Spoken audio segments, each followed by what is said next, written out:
Et bonjour à toutes et à tous.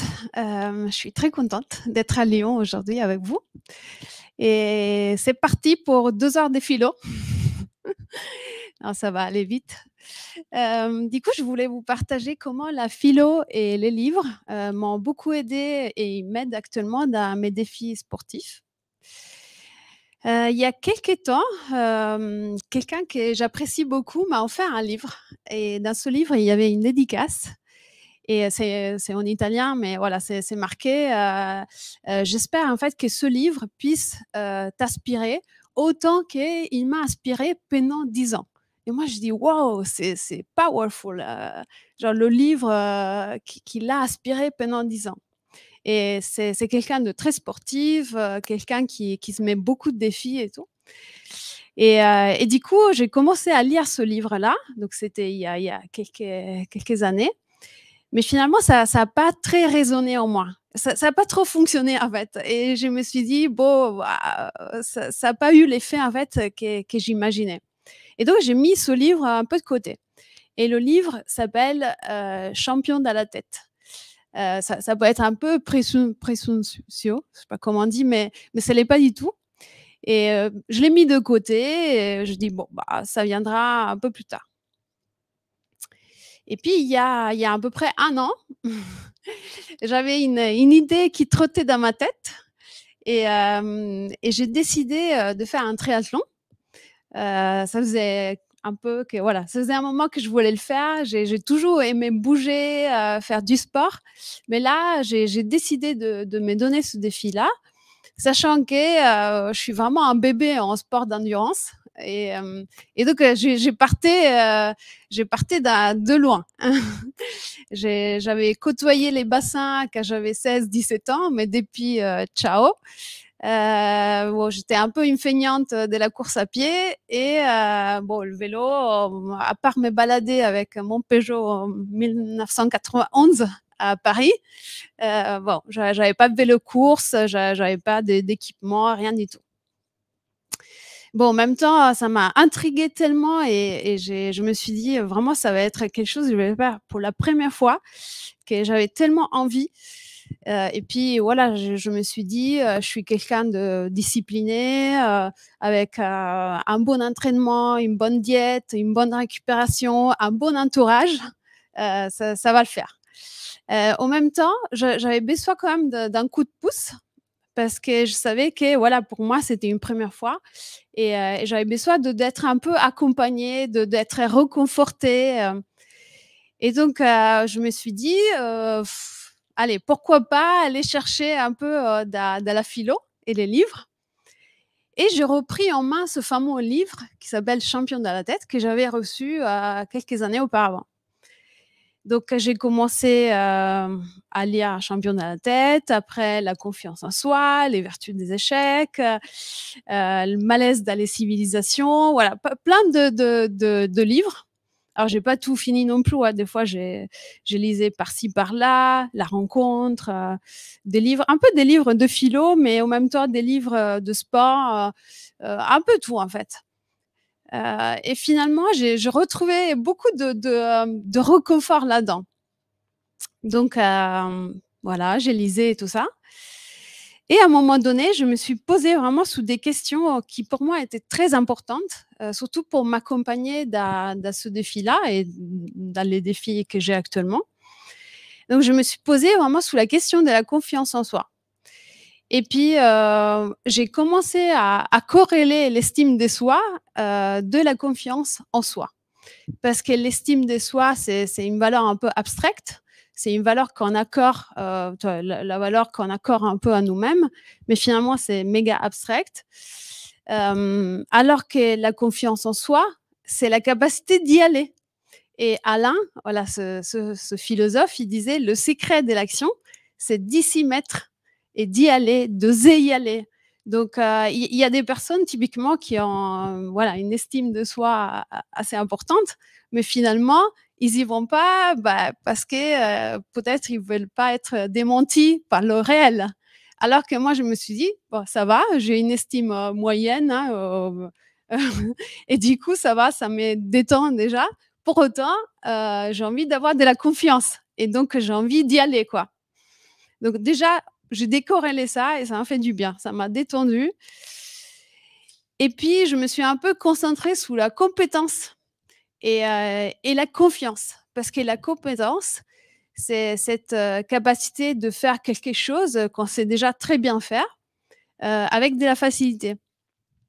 Alors que la confiance, c'est le fait de oser faire quelque chose qu'on n'a pas encore fait et oser, faire quelque chose qu'on a peut-être partiellement fait. Donc moi, j'étais vraiment là-dedans. Donc je me suis dit: «Bon voilà, je l'ai pas encore fait, c'est la première fois, donc il faut que j'aille chercher, il faut que j'aille cette quête de confiance». Et puis, voilà, comment obtenir cette confiance-là? Je me suis dit: «Bah, voilà, la répéter, aller chercher, la confiance dans la répétition». Vous savez, dans le sport, on reprend souvent, on répète souvent les mouvements, on fait ses gammes, on va faire ses éducatifs pour la natation et tout ça. Donc je me suis dit: «Bah, je me mets là-dedans». Je répète, mais finalement, c'est une répétition pour sortir de la répétition. Ça veut dire que, bah, vous répétez, tellement qu'à la fin, quand vous êtes confronté au réel, confronté à une répétition, confronté à, voilà, quelque chose, à l'aboutissement de quelque chose, bah, c'est là où en fait vous allez sortir de la répétition et c'est là où vous allez montrer plutôt votre singularité, votre génie, votre voilà, vous voyez souvent, même les joueuses et les joueurs de tennis, ils répètent souvent les mêmes mouvements et puis, un match qui est hyper important, bah, ils sortent un coup, on sait pas, voilà, d'où ils le sortent ou elles le sortent. Mais c'est vraiment le fait de répéter pour aller oser ensuite et sortir de cette répétition-là. Donc voilà, répéter, répéter, répéter et puis j'ai aussi compris, alors ça c'est vraiment grâce aux lectures, que la confiance de soi passe d'abord par la confiance, par l'autre. Donc c'est vraiment un cadeau qu'on reçoit de la part des autres. Pourquoi? Parce que, bah, c'est surtout les autres, en fait, qui vont nous sécuriser, qui vont nous créer cet espace de confiance et du coup, pour moi, c'était important lors de la préparation de ces défis-là, d'aller chercher chez les autres cet espace de confiance. Et d'ailleurs, j'aime beaucoup ce fait que ce soit un cadeau que les autres nous font et que nous-mêmes, on peut faire aux autres. Et donc, comment je suis allée chercher ça? Ben, j'allais chercher des personnes, en fait, qui me mettaient en confiance. Donc, typiquement, j'ai eu, voilà, des coachings, de natation où la personne me disait: «Bah, ça va, en fait, tu t'en sors pas très mal, tu as des coups de bras techniquement, ça va». Donc c'est la mise en confiance et ensuite, faire confiance, ça veut dire aussi, donner quand même un défi à la personne. Donc, lui dire: «Ça va très bien et tout, voilà, c'est pas très mal, mais maintenant, il va falloir faire 2 kilomètres de natation à chaque séance». Donc mettre en confiance et faire confiance. Donc c'est, sécuriser la personne, mais en même temps insécuriser la personne en lui donnant un défi. Et moi, j'allais chercher vraiment ça, des personnes qui d'abord, voilà, un cadre familial, amical, qui me rassurait, mais qui ensuite derrière me donnait ce défi-là, donc entre guillemets, qui «m'insécurisait» un petit peu pour me pousser à aller un peu plus loin. Et puis bien sûr, sortir du rapport entre soi et soi pour aller à la rencontre du monde. Donc ça veut dire quoi? Ça veut dire, bah, aller voir les gens qui, justement, ils vont vous donner de l'allégresse, de la joie, qui vont vous donner cette confiance, aller connaître, plein de personnes, le monde. Typiquement pour le triathlon, moi j'ai partais vraiment, j'avais aucun équipement, rien du tout. Et du coup, en allant, dans les magasins ou en demandant aux gens, bah, finalement, je connaissais des gens qui m'envoyaient chez d'autres gens, qui ensuite m'ont renvoyé ailleurs et tout et bah, finalement, j'ai connu énormément de personnes qui m'ont donné énormément de conseils et surtout qui, voilà, ont nourri cet espace de confiance dont j'avais besoin. Et puis bien sûr, la confiance passe aussi par les rites, donc là, c'est le rite qui nous soutient et qui substitue à l'effort de la volonté. Ça veut dire quoi? Ça veut dire que finalement, quand vous allez ritualiser quelque chose, bah, vous avez plus besoin de faire appel à votre volonté, mais c'est fait, voilà, c'est là et donc vous allez, forcément, vous mettre dedans sans forcément réfléchir et y aller. Et puis, pour avoir de la confiance, il faut accepter et aimer une partie d'incertitude. Voilà, comme disait, le philosophe Alain, il faut y aller, il faut s'y mettre, mais il faut aussi accepter qu'il y a une partie d'incertitude et il faut quasiment l'aimer, en fait. Ce doute, cette incertitude qu'il y a, il faut l'aimer et c'est vrai que, voilà, pour préparer un défi sportif, on se prépare, on fait le maximum, on a une programmation, on suit une diète et tout ça. Donc on va minimiser cette partie d'incertitude parce qu'il y a quand même un travail qui est fait, mais il y a quand même une partie de doute qui va rester. Et ben ce doute-là, il faut l'aimer. Il faut y aller. Il faut dire j'accepte qu'il y a un doute, j'accepte qu'il y a une partie peut-être d'impréparation et j'y vais quand même. Et puis il y a une chose qui m'a rassurée vraiment et j'ai vraiment ressenti ça, c'est que quand on prend une décision, finalement, on arrive à se sentir fort. Donc, j'utilise vraiment le mot «décision» parce que pour moi, c'est un mot qui est très fort. Quand je dis: «J'ai décidé de faire un triathlon», c'est que j'ai décidé et il y a une partie en fait, voilà, d'inconnu que j'ai décidé d'accueillir. Ce qui est différent de choisir, parce que choisir en fait, il y a une option A, une option B.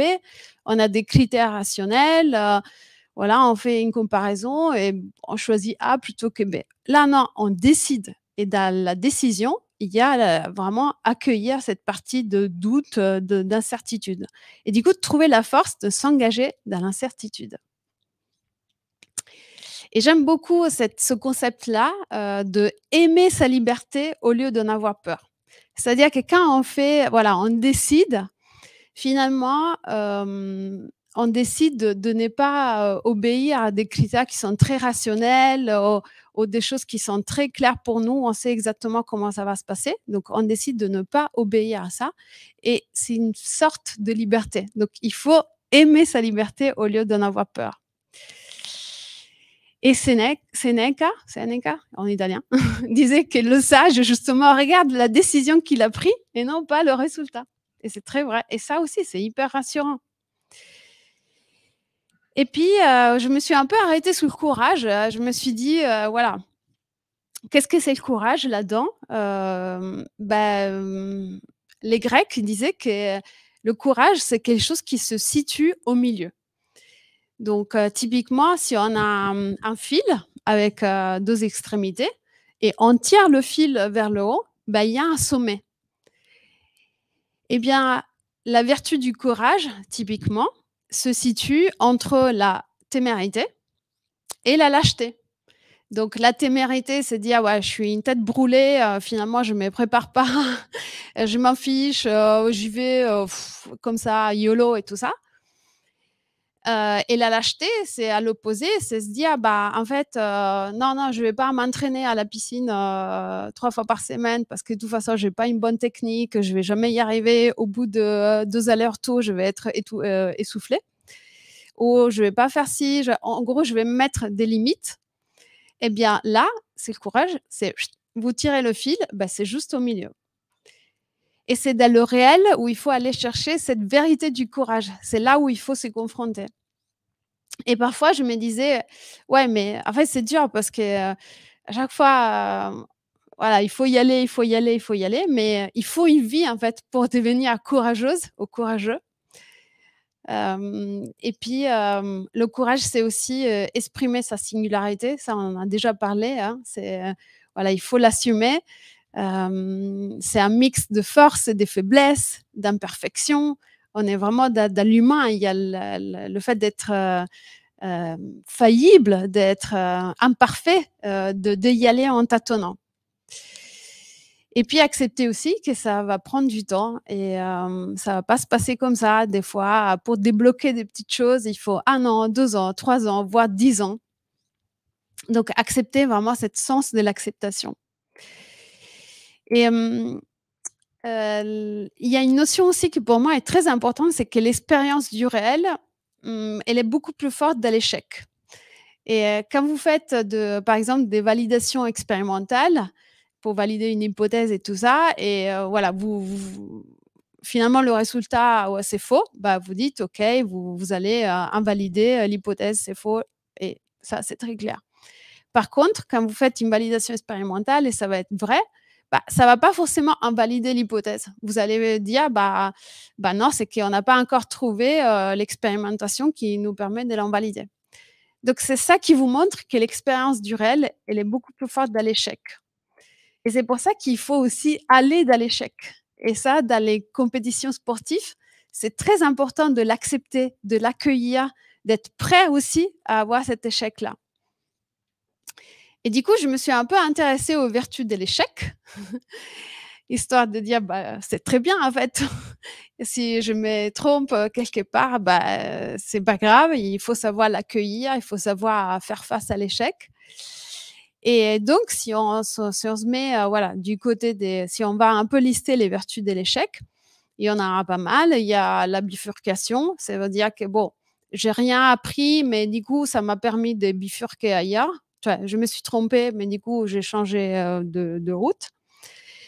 Il y a la vertu de l'échec de la compétence, voilà, et c'est là où en fait c'est très intéressant parce que en lisant pas mal des livres, il y a un philosophe, c'est Charles Pépin, qui cite tout le temps cet exemple-là. Il dit qu'en tant qu'humains, nous sommes des animaux ratés. Et pourquoi ça? C'est parce que un animal, un poulain, quand il va naître, et ben lui, il va commencer à marcher au bout d'une heure. Donc tranquille, il n'a pas besoin de son papy ou ses parents pour pouvoir marcher. Il naît, chut, il part et il commence à marcher. Un bébé, quand il va naître, bah, en fait, il va pas pouvoir marcher tout de suite. Je pense qu'il faut des mois et des mois pour qu'il marche, pour que le bébé marche. Et avant de marcher, il va tomber, je crois, en moyenne 20 000 fois.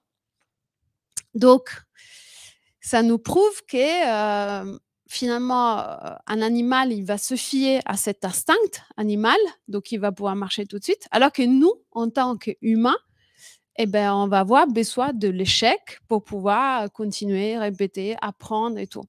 Donc l'échec, en fait, quand on dit l'échec est quelque chose d'humain, en fait, l'échec, c'est notre manière humaine d'apprendre. Donc ça aussi, ça m'a vachement rassurée. En fait, ça peut être très banal, mais finalement, quand on se le dit, on se le répète, on dit: «Bah oui, en effet», tu vois? C'est notre manière humaine d'apprendre. Donc finalement, si je m'égare, si je sais pas, je suis en train de faire de la natation et bof, je suis complètement paumée et je sais bon, bah, c'est pas grave, c'est notre manière humaine d'apprendre. Donc tout ça, en fait, ça m'a vachement rassurée. Et puis voilà, vous avez une phrase de Samuel Beckett que j'aime beaucoup qui dit: «Déjà essayé, déjà échoué, peu importe, essaye encore, échoue mieux». Et puis voilà, il y a bien sûr d'autres vertus, la vertu de l'acte manqué, la vertu de l'humilité, le fait de se tromper, d'avoir des échecs, bah, finalement ça nous apprend beaucoup sur la sagesse, sur l'humilité. Et bien sûr, la vérité, c'est la rectification de l'erreur initiale. Et puis, bah, je voulais aussi un peu, explorer cette partie-là de la performance. C'est quelque chose qui est voilà, en sport, on entend beaucoup. D'ailleurs, des fois, on a aussi du mal avec ce mot-là, la performance. Mais finalement, on verra que c'est plutôt le fait de se perfectionner plutôt que de performer. Et ben, dans la performance, déjà, il faut se dire que, c'est par rapport à soi. Ça ne devrait pas être par rapport aux autres. Sauf que quand on prépare une compétition, un défi et tout ça, bah, c'est très facile de tomber dans le piège de la comparaison aux autres. Quand vous êtes en train de courir, eh ben, il y a 4000 personnes qui vont vous dépasser. Quand vous êtes à la piscine, en fait, vous vous entraînez, il y en a une vingtaine dans votre ligne qui vont faire des allers-retours beaucoup plus vite que vous. Mais finalement, quand vous vous dites: «Bah, de toute façon, je serai toujours le nul de quelqu'un». En soi, moi, je pars de ce principe-là, je suis toujours le nul de quelqu'un. Même le champion de France, d'une discipline, ça va être le nul du champion mondial et dans quelques années et le champion mondial, la championne mondiale va être la personne le nul de quelqu'un d'autre. Donc finalement, c'est vraiment la performance, c'est quelque chose qu'il faut regarder par rapport à soi et non pas par rapport aux autres.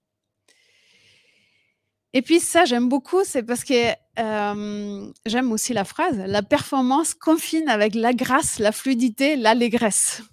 J'adore ça.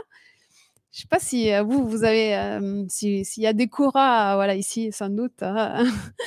Mais, je sais pas si ça vous fait le même effet, mais quand moi je vois des personnes passer à côté de moi comme des espèces des petits papillons qui marchent avec une grâce, qui courent, pardon, avec une grâce, avec une fluidité. Je suis tellement admirative que j'aimerais tellement arriver à cet état de grâce et tout. Et en tout cas, je me dis: «Bah, finalement, la performance, c'est plus un perfectionnement de nous-mêmes». Voilà, Spinoza, il disait: La joie, c'est le passage de l'homme du moindre à une plus grande perfection». Je trouve ça beau, en fait. Mais c'est vrai, quand vous voyez quelqu'un passer à côté de vous, courir, qui vraiment avec une pointe de pied qui, je dis: «C'est magnifique», en fait. Et c'est là où, même, il y a beaucoup d'athlètes qui ont des gestes, mais tellement fluides. Et beh, ça aussi, voilà, ça passe, par, justement le fait de viser un perfectionnement en permanence, toujours devenir un petit peu mieux. Voilà, c'est toujours par des petits pas, hem, pour aller atteindre cette grâce-là. Et bien sûr, viser la performance dans ce qu'on aime faire avec beaucoup de plaisir, beaucoup de joie. Et ça, j'ai essayé toujours voilà, dans mes entraînements de pouvoir le retrouver. C'est-à-dire que la moindre amélioration, le moindre geste où je voyais une légère progression, bah, j'essayais de me réjouir de ça, de me donner beaucoup de joie un tout petit pas. Et du coup, c'est là qu'on arrive sous le fait que finalement la performance, c'est pas vraiment une performance comme on l'entend, voilà, normalement, mais c'est plutôt le fait d'être vivant plutôt que performant. Parce que quand voilà, vous êtes là, vous battez, vous répétez, vous vous entraînez, vous avez une programmation, une prog qui est très dure et tout, finalement, bah, dans ces petits moments-là, vous vous sentez quand même très, très vivant. Et plutôt être, voilà, faillible plutôt qu'infaillible. Toujours on retrouve cette idée de l'humain, de la faillibilité versus l'infaillibilité. Ouais, ça on a déjà parlé. Chercher à chaque étape une occasion de se réjouir. Mais en tout cas, c'est ce que vraiment j'essaie de faire au quotidien. Même si c'est un micro mouvement, c'est important pour moi de me réjouir. Et puis, je voudrais aussi vous parler de la recherche, parce que, pour moi, tout ce qui a été préparation et tout ce qu'elle est actuellement, c'est comme un besoin justement d'aller faire de l'expérimentation, d'aller chercher, d'aller comprendre, d'aller nourrir sa passion. Au début, vous commencez et vous savez pas trop, donc vous tentez un truc et puis petit à petit, vous allez tester d'autres choses, une autre programmation, vous allez voir qu'est-ce qui se passe sous votre corps, comment vous réagissez, sous des mouvements et tout ça. Du coup, ça devient vraiment une exploration. Et puis voilà, l'aventure, c'est vraiment de la curiosité. Donc, quand vous y allez, et quand vous commencez à vous intéresser à des disciplines, à des équipements, à des entraînements en particulier, à tous les indicateurs que vous pouvez avoir et tout, ça devient tellement, voilà, une curiosité que vous avez envie, au fur et à mesure de l'élargir. Et ça, je voulais aussi en parler parce que, des fois, bah, vous savez, c'est toujours un peu cyclique. On a des moments, dans les prépas où, finalement, voilà, on a des bas, des hauts et tout ça. Et finalement, je me suis rendu compte aussi que, la solution se trouve presque toujours du côté de la recherche. C'est-à-dire que quand on a des moments où, voilà, on est plus, on n'est plus vraiment motivé ou on est débat et tout ça, ça veut dire qu'on a aussi un peu abandonné cette phase de recherche qui nous avait nourris jusqu'à présent.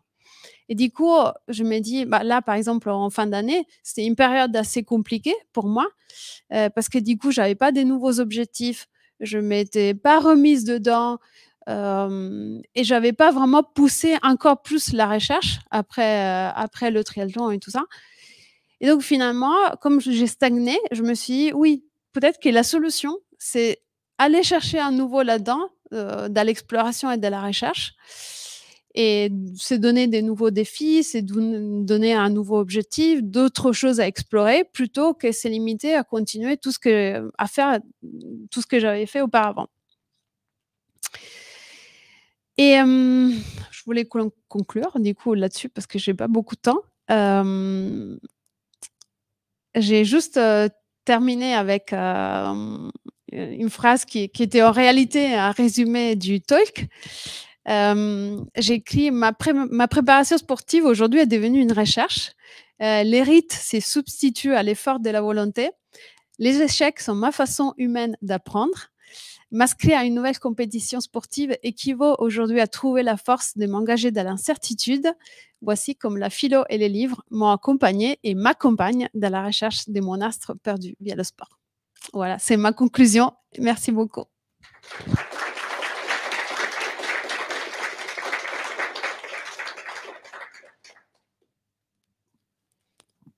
Voilà, je me suis dépêchée. Merci Chiara. Est-ce qu'il y a une question dans l'audience? Non? Vous êtes encore en train de réfléchir? Est-ce qu'on a des questions sur le chat ou... Ok. T'as une question? Merci pour ta conférence, Chiara, déjà. Et je voulais savoir, du coup, ce triathlon, tu le fais avec une, deux personnes? Tu as réussi à motiver quelques autres personnes ou tu t'engages vraiment toute seule Alors, le triathlon, je l'ai fait déjà. C'était au mois de septembre. Et j'étais toute seule. Et d'ailleurs, j'ai eu vraiment un moment de solitude parce qu'en arrivant, ça j'ai déjà raconté, mais en arrivant, en fait, il y avait beaucoup de clubs professionnels. Et moi, j'étais toute seule. Du coup, vous avez vraiment ce moment de solitude où vous vous dites qu'est-ce que je fous là, en fait. Et c'est vrai que pendant toute la préparation, j'étais vraiment chercher chez les autres justement ce cadre de réassurance, de réconfort et tout ça. Et le jour où je me suis retrouvée là toute seule, vraiment, j'étais quand même assez déstabilisée. Parce qu'en plus, il y a toujours la comparaison avec les clubs pro et tout ça. Mais cela dit, je me suis justement rappelée d'une des phrases que j'avais lues dans un livre qui disait « Au milieu de la foule, c'est la singularité qui va faire en sorte que voilà, vous allez être reconforté. C'est votre singularité qui va vous aider. » Et c'est là où je me suis dit, bah, en fait, peu importe. C'est vrai, il n'y a que des clubs pro. C'est vrai qu'il n'y a que des gens qui sont sans doute au top sous toutes les disciplines.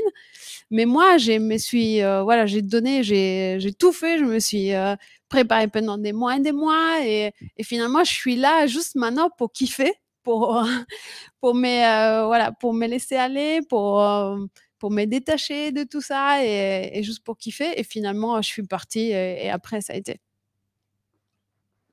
Un grand merci.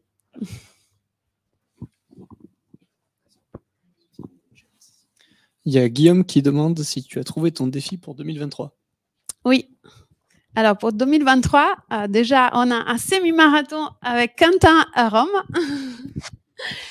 Et après, je me suis inscrite à le Half Ironman au mois de septembre, toujours en Italie. Donc, 2 défis cette année. Eh ben, du coup, moi, j'ai une dernière question pour toi, parce que tu as parlé un peu des livres au début et de la philo. Je voulais savoir si tu avais un livre en particulier, je sais pas, qui te restait en tête ou qui t'avait plus marqué que les autres et qui avait été un peu plus la base de tout ce que tu as décrit après derrière ou pas forcément? Ouais, alors c'est Champion de la tête qui m'a beaucoup aidée. Finalement, du coup, ça... C'est celui-là qui m'a beaucoup aidée, mais C'est-à-dire, même après, la confiance en soi et les vertus de l'échec m'ont beaucoup rassurée. Et ce sont des livres que je relis souvent, ou même des paragraphes, des morceaux qui m'aident. En fait, ça me fait du bien de me le remettre en tête, de me redire des choses. Ça me rassure, ça me donne vraiment, ça me réconforte. Et puis, vous avez souvent, dans les sports d'endurance, vous êtes aussi souvent confronté à vous-même. Vous êtes un peu en solo quand vous êtes en vélo ou en train de nager. Voilà, vous êtes seul avec vous-même. Donc, même si pendant la prépa, vous êtes entouré de plein de personnes qui vous ont donné ce cadre de confiance, il y a toujours beaucoup de moments où vous êtes seul avec vous-même. Et du coup, le fait de se rappeler de certaines choses, je trouve tout ça très rassurant. Et ça vous donne vraiment cette audace d'y aller, même dans l'incertitude. Cette audace de dire, j'y vais. J'assume qu'il y a une partie de doute, quelque chose que j'ai imprévisible, et j'assume aussi une partie de peut-être d'impréparation, parce qu'on ne peut pas être préparé à tout, mais j'y vais quand même. Et tout ça, voilà, c'est rassurant, je trouve. Ok, et ben. Merci pour ta présentation. J'ai une question concernant dans ta présentation, tu nous parles de comment tu gères ta progression, les échecs, c'est très intéressant. Et Charles Pépin nous dit qu'on est des animaux ratés, et je pense qu'on est aussi des animaux finis. Et ma question, c'est comment tu gères le fait, quand tu atteins des limites, qu'elles soient humaines ou techniques, parce que tu nous parles de comment tu gères la progression, mais à un moment, peut-être tu vas atteindre une limite, qu'elle soit technique ou physique. Bon, tu parles d'Ironman, je pense qu'à un moment donné, peut-être le corps, il peut dire non. Voilà, donc comment tu gères le fait d'être confronté à une limite que tu pourras de toute façon jamais dépasser? Alors, pour la partie, je vais distinguer du coup tout ce qui est lié au corps. En fait, effectivement, il faut savoir aussi écouter son corps. Donc, moi, j'essaie d'habituer mon corps à certaines choses. Donc, typiquement, quand j'ai préparé le premier triathlon, j'ai toujours essayé de l'habituer, entre guillemets, à faire, par exemple, de la natation et après du vélo et la course, d'enchaîner, en tout cas, pour que mon corps se rappelle du fait que j'allais devoir enchaîner plusieurs disciplines. Mais c'est vrai que des fois, le corps aussi, il dit non. Non, c'est pas le moment, ou non, c'est pas le bon jour. J'essaie d'être à l'écoute de mon corps, mais c'est très difficile parce que dans un côté, j'ai une préparation, une programmation qui fait que j'ai des séances à caler dans la semaine, et de l'autre, des fois, tu as ton corps qui va pas forcément être d'accord. Donc, pour moi, aujourd'hui, c'est un exercice qui, je ne le réussis pas du tout, pas tout le temps. Des fois, je suis plus à l'écoute, des fois, moins. Donc là-dessus, c'est vraiment, je dois progresser pour être mieux à l'écoute. Après, en termes des limites de progression, je pense que j'en suis pas du tout là, que j'ai beaucoup de marge de progression. Et même, je pense que quand tu as peut-être que tu dis oui, maintenant j'ai progressé et tout, tu as encore une marge, et après encore une marge, et après encore une. Je pense que c'est un peu un schéma à l'infini. Mais bon, après, je dirais, c'est vraiment s'écouter et puis ne pas se forcer. En fait, il y a aussi, dans le sport, il y a aussi beaucoup d'injonctions. Il faut faire ci, il faut faire ça. En fait, je l'ai dit à un moment donné, mais il faut le faire, mais avec aussi beaucoup de passion et beaucoup de joie. Il faut se réjouir aussi de ce qu'on fait. Et je pense que c'est très important. Il reste une dernière question qu'on va prendre de Florie Le Sueur. Est-ce que tu as déjà eu un moment de doute pendant ton triathlon? Et si oui, comment tu l'as surpassé? Ah oui, j'ai plein de moments de doute. J'en ai aussi actuellement. Alors, ce que j'ai l'habitude de faire quand j'ai des moments de doute, c'est que je lance une perche.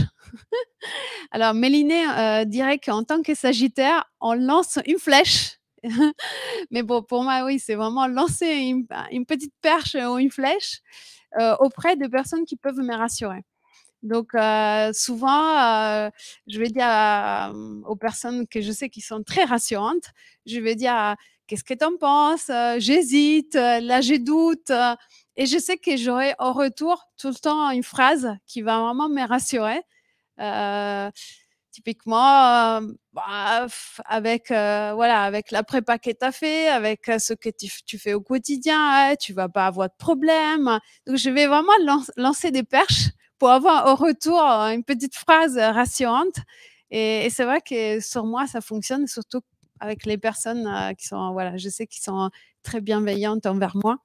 Donc, j'essaie encore une fois d'aller chercher, encore une fois, c'est la confiance, aller la chercher chez les autres et recevoir ce cadeau que les autres ils nous font. Pour moi, c'est très important pour me rassurer. Ok, bah sur ce, je crois qu'on va pouvoir conclure ton talk. Donc, on peut applaudir, à mon avis, Chiara pour son talk. Merci.